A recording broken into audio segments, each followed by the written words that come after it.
ഓരോ സിനിമയെയും അവസരമായിട്ട് തന്നെയാണ് കാണുന്നത്. ഇപ്പൊ സിനിമ എന്ന് പറയുന്നത് ആ ഒരു കല കംപ്ലീറ്റ് ആവുന്നത് പ്രേക്ഷകരിലേക്ക് എത്തി അവരുടേതായിട്ടുള്ള അഭിപ്രായങ്ങൾ നമ്മളുമായിട്ട് പങ്കുവെക്കുമ്പോഴാണ് ആ ഒരു യാത്ര പൂർണ്ണമാവുന്നത്.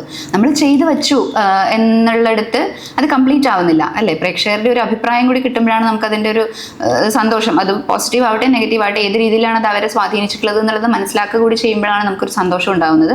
അത്തരത്തിൽ അവിഹിതം ഇന്ന സിനിമയായിരുന്നെങ്കിൽ അങ്ങനെ ഞാൻ ഒരിക്കലും ചിന്തിച്ചിട്ടില്ല. ഓരോ സിനിമയും ഓരോ അവസരങ്ങളാണ്.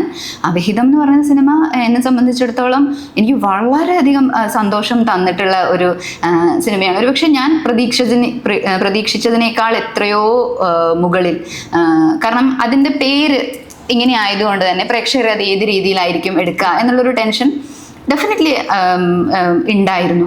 പക്ഷേ എത്ര പോസിറ്റീവായിട്ടാണ് ആൾക്കാർ ഓരോ കമൻസും എൻ്റെ അടുത്ത് പറഞ്ഞിട്ടുള്ളത് എന്നുള്ളത് ഞാൻ വളരെ സന്തോഷത്തോടെ, എനിക്ക് ആ കാര്യത്തിൽ എന്നല്ലേ നമ്മൾ ഈ പറയുന്ന പോലെ എല്ലാ ഇതിലും 1% എങ്കിലും കീടാണു എന്ന് പറയുന്ന ഒരു അവസ്ഥ ഉണ്ടല്ലോ, അതില്ലല്ലോ എന്നുള്ളത്